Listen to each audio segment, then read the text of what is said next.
একটা মেয়েই হয়তো পারে সবার কথা ভাবতে ভাবতে তাদের খুশিগুলোকে আপন করে নিতে নিতে নিজের খুশিটাকে বিসর্জন দিতে। এটাই হয়তো প্রতিটা মেয়ের জীবন। গুড মর্নিং বন্ধুরা, সকালে কেমন আছো? আশা করি সকলে খুব ভালো ও সুস্থ আছো। তোমাদের সকলের ভালোবাসায় আমিও অনেক ভালো আছি। তো তোমাদের সকলকে সাথে নিয়ে শুরু করছি আমার আজকের ব্লগটা। আর আজকে হলো গিয়ে সোমবার। আর আশা করি তোমরা ব্লগটার প্রথম থেকে শেষ পর্যন্ত সাথে থাকবে। আর যেভাবে আমাকে সাপোর্ট করে যাচ্ছ এভাবে সাপোর্ট করো। আর যদি আমার চ্যানেলে কেউ নতুন হয়ে থাকো অবশ্যই চ্যানেলটিকে সাবস্ক্রাইব করে দিয়ে বন্ধুদের মধ্যে শেয়ার করো। তো চলো আজকের ব্লগটা এখান থেকেই শুরু করছি। তো সকালটা শুরু হয়েছে আজকে অনেকক্ষণ আগে। আর অফ ক্যামেরাতে সমস্ত রান্নাবান্না আজকে করে ফেলেছি। চিকুর বাবা কলেজ বেরিয়ে গেছে। কারণটা হলো গিয়ে চিকু বাবার কলেজেতে আজকে শিডিউল রেডি করতে হবে। নতুন যারা ধরো অ্যাডমিশন নিয়েছে ফার্স্ট ইয়ারে, মানে ফার্স্ট সেমিস্টারে, সেই সমস্ত কিছু কাজ রয়েছে পোর্টালে, সেইগুলোর জন্যই আজকে ও তাড়াতাড়ি বেরোনো। তো তার জন্য করেছি একবারেই, কিন্তু আজকে রান্নাবান্নাটা আমি করে নিয়েছি। কারণ আমাকে চিকুকে খানিকটা সময় দিতে হচ্ছে এখন। কারণ চিকুর নতুন বই নিয়েছি কতকগুলো, সেইগুলো একটু চিকুকে ভালোভাবে বুঝিয়ে না দিলে, মানে সম্পূর্ণই আলাদা ক্লাস 1 থেকে ক্লাস 2 এর সিলেবাসটা মানে পুরোপুরি এবারে চেঞ্জ হয়ে গিয়েছে। তো যে নতুন বইগুলো নিয়ে এসছে সেগুলো চিকুসোনাকে একটু ভালোভাবে না দেখিয়ে দিলে চিকুসোনা একদম ধরতে পারছে না। দ্বিতীয়ত কি, চিকুসোনাকে স্পোকেন ইংলিশের জন্য একটু আলাদাভাবে টাইম দিতে হচ্ছে, সেই কারণে আর কি। আর এদিকে দেখো ঘরগুলো তখন সম্পূর্ণভাবে ঝাড় দেওয়া হয়নি। চিকুর বাবা বাসি ঘরে কেন বেরোবে, সেই জন্য আমি তখন বারান্দাটা প্রতিদিন কী করি বলো তো, ঘুম থেকে উঠে আগে ঝাড় লাগিয়ে দিই। তো সেই কারণে বাকি রুমগুলোতে তখন যেহেতু লাইট বন্ধ করা থাকে, চিকুসোনা ঘুমোয় অতটা সকালে, সেই কারণে আর বাকি রুমগুলোতে ধরো ঝাড় দিতে যায় না লাইট জেলে। কারণ মানে ভীষণ ঠান্ডা রয়েছে, তাতে যদি ছোটো বাচ্চা কিছুক্ষণ ঘুমোয় তাহলে অনেকটাই ভালো হয়, সুবিধে হয়। আর একদম সকাল সকাল উঠে যাওয়ার ফলে কয়েকদিন হচ্ছিলো কি চিকুসোনার ভীষণ ঠান্ডা লেগে যাচ্ছিলো, সেই কারণে ওঠায়নি।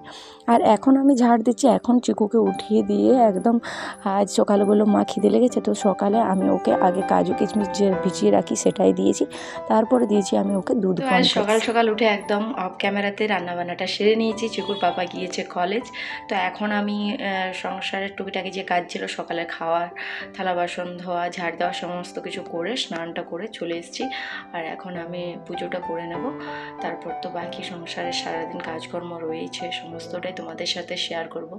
তো অবশ্যই ভিডিওটার সাথে থেকেও স্কিপ না করে দেখো, কারণ অল্প তোমরা যদি স্কিপ করে ছেড়ে দাও সেটা কিন্তু চ্যানেলের জন্য ভীষণ খারাপ। তো এটা একটা রিকোয়েস্ট রইল, অন্তত মিনিমাম 2 থেকে 3 মিনিট ভিডিওটা দেখো, কন্টিনিউ করো। চলো তাহলে। এদিকে তুলসী মাতার এখানে জল দিতে এসেছি, জলটা দিয়ে নিচ্ছি। আর যেটা তোমাদেরকে বললাম যে প্রতিটা মেয়েই কিন্তু নিজের খুশিগুলোকে একমাত্র বিসর্জন দিয়ে বাকিদের কথা ভেবে সারা জীবনটা কাটিয়ে দিতে পারে। কেন বলো তো? আজ তোমাদের সাথে চলো শেয়ার করছি আমার জীবনের ছোট্ট একটা জিনিস। সেটা হলো কি, আমার ভীষণ আর্ট ভালোবাসি, আমি ভীষণ আর্ট ভালোবাসি, এতটাই ভালোবাসি মানে বোঝাতে পারবো না আমি কাউকে। মানে যেখানে আমার হাজব্যান্ড বলে হয়তো তোমাকে কোথাও নিয়ে গেলে যেখানে হাতের তৈরি কোনো জিনিস দেখো বা কোথাও সুন্দরভাবে সাজানো কিছু ক্র্যাফট, হাতে করা কাজ, মানে যাই কিছু দেখি না কেন আমার যেন চোখ সেখানেই আটকে যায়। আর সেটার কারণ হলো কি, আর্টকে ভালোবাসা। আমি ভীষণ পরিমাণে ভালোবাসি, করতেও ভালোবাসি, বিভিন্ন জিনিস বানাতে, ওয়েস্ট মেটেরিয়াল দিয়ে আমাকে নতুন নতুন জিনিস বানাতে ভীষণ ভালো লাগে। আর আমাদের বাড়ির অধিকাংশ জিনিস কিন্তু আমি ফেলে না দিয়েই বানাই। এমনকি বাবাও আমাকে বলে দিয়েছেন যে বাড়ির সবথেকে কাবাড় বালি আমার বৌমাই, হ্যাঁ পূজা মাই সবথেকে বড় কাবাড় বালি, অন্য কাউকে দেওয়ার কোনো দরকারই নেই। তো কী বলো তো, আমার একটা সময় ইচ্ছে ছিল বিশ্বভারতীতে অ্যাডমিশন হওয়ার, কিন্তু সেই সময় কি হয়েছিল, এমন একটা অসুবিধা হয়েছিল যে আমার গ্র্যাজুয়েশন কমপ্লিট করার পরে মানে আমার মায়ের যে মানে শরীরে রোগটা হয়েছিল সেটা ধরা পড়েছিল। মানে তখনও মানে সম্পূর্ণভাবে ধরা পড়েনি, মানে মা হয়তো জানতে পেরেছিলেন, মা বাবা তো আমাদেরকে জানাননি। তো সমস্ত কিছুর কারণে একটু আর্থিক সমস্যার জন্যে আমার কিন্তু সেই সমস্ত লক্ষ্যগুলো থেকে গেছে। তো সেগুলো ভাবলে ভীষণ খারাপ লাগে, বুঝতে পারছো? আর এছাড়াও সবসময় সব দিন ভালো স্টুডেন্ট থেকেছি বা এখনও পর্যন্ত আছি, হাইফাই র্যাঙ্ক হওয়া সত্ত্বেও মানে নিজের সমস্ত এত ভালোভাবে কমপ্লিট করার পরেও জীবনে এখনও পর্যন্ত কোনো জায়গায় স্ট্যান্ড করতে পারেনি। এর থেকে বড় আফসোস আর কি হতে পারে বলো একটা মেয়ের জন্য? আর শিক্ষিত বেকার হয়ে বসে থাকার থেকে বড় কষ্ট হয়তো আর কিছু হয় না, আমি যেটা মনে করি। আর আমি এটা কিন্তু সবার জন্য বলি, যাদেরকে শিক্ষিত হয়ে বসে থাকতে হয় বিশেষ করে তাদের জন্য তো অবশ্যই। তো কাপড় জামা তো সব শুকোতে দিলাম, তারপর এখন খেতে বসেছি। ছাদে দিয়ে খেতে বসেছি, ভীষণ রোদ লাগছে, ভেবেছিলাম একটু কম রোদ লাগবে। আজ দুটো দিন মেঘটা সরে যাওয়ার পর বেশ ভালোই রোদ দিচ্ছে। তো তোমাদেরকে তো রান্নাটা শেয়ার করতে পারিনি, তো ভাবলাম দেখিয়ে দিই। তো আমি আর চিকুসোনা খেতে বসছি। দাঁড়াও তোমাদেরকে দেখাই যে আজকে কী করেছি সকালে। তো এই যে দেখো, শাকের ভাজি করেছি, এখানে ডাল, আর এটা একটা পালং শাকের সবজি করেছি মিক্স অনেক কিছু দিয়ে। আর তার সাথে করেছি এখানে ফুলকপির সবজি করেছি, ফুলকপি, বেগুন, গাজর, বিনস সমস্ত কিছু দিয়ে। তো চলো খাওয়া দাওয়াটা করে নিই। আর এই যে চিকু সোনাকে দেখিয়ে দিই, যে চিকু খেতে বসেছে।